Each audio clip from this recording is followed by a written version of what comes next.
Ikaze kuri mwese nshuti mudukurikiye uyu ni mwanya tubagezaho iteganyagihe mwateguriwe n'ikigo cy'u Rwanda cy'ubumenyi bw'ikirere Meteo Rwanda. Ngiye ugiye kubagezaho nk'abandi Frank Rusangwa. Kuri uyu munsi rero mu masaha y'igitondo twaramukanye izuba henshi mu gihugu, nta mvura yabonetse mu turere twose tw'igihugu. Gusa ku masaha y'igicamunsi imvura yaje kuboneka hirya no hino turutse mu bice by'Iburasirazuba mu mujyi wa Kigali ndetse n'amajyepfo kimwe n'uburengerazuba. Ku munsi w'ejo rero biteganyijwe yuko tuzakomeza kugira umuyaga uzajya uhuha cyane uturuka mu majyaruguru y'intara y'Iburasirazuba werekeza mu bice by'umujyi wa Kigali ndetse n'uburengerazuba kimwe n'amajyepfo.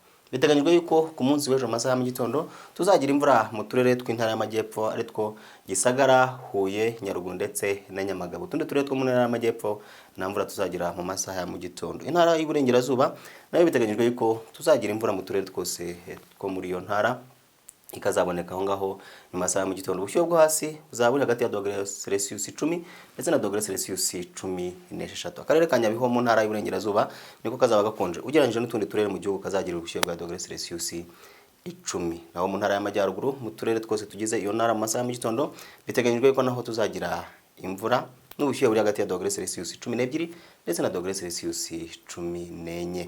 Intara y'Iburasirazuba biteganyijwe yuko ku munsi w'ejo mu masaha mu gitondo bazaramukana ibicu byiganje gusa nta mvura iteganyijwe muri iyo ntara y'Iburasirazuba. Ubushyuhe bwo hasi buzaba buri hagati ya °C 15 ndetse na °C 18. Umujyi wa Kigali naho biteganyijwe yuko ejo ku masaha mu gitondo tuzagira imvura n'ubushyuhe bwo hasi bwa °C 16.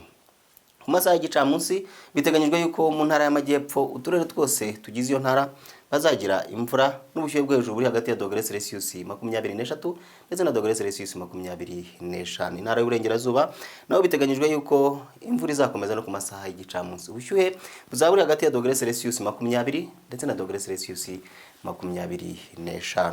Mu ntara y'Amajyaruguru naho biteganyijwe yuko imvura izakomeza ku masaha y'igicamunsi. Ubushyuhe bwo hejuru buzaba buri hagati ya °C 20 ndetse na °C 23. Intara y'Iburasirazuba nayo biteganyijwe ko ku masaha y'igicamunsi noneho bazagira imvura mu turere twose tugize iyo ntara. Ubushyuhe bwo hejuru buri hagati ya °C 25 ndetse na °C 28. Akarere ka Nyagatare niko kazaba gashyushye ugereranyije n'utundi turere mu gihugu kazagira ubushyuhe bwa °C 28. Umujyi wa Kigali naho biteganyijwe yuko tuzagira imvura no ku masaha y'igicamunsi n'ubushyuhe bwo hejuru bwa °C 25. Mu minsi 5 iri imbere uhereye ku munsi w'ejo ukazagera ku cyumweru biteganyijwe yuko tuzakomeza kugira ihuriro ry'imiyaga mu kirere u Rwanda ruherereyemo ndetse bigatuma tugira imvura izaba iboneka cyane cyane ku masaha y'igicamunsi. Gusa ugereranyije n'iminsi itambutse imvura biragaragara yuko igenda igabanuka, gusa nanone ikazagwana umurindi bitandukanye nuko yari isanzwe yajyaga igwa ituje gusa ikamara amasaha menshi. Babwire ko ku munsi w'ejo izuba rizarasa saa 11:37 za mu gitondo reka nenge saa 12 zuzuye z'umugoroba. Mwakoze gukurikira amakuru y'iteganyagihe nawe utamugire ibihe byiza.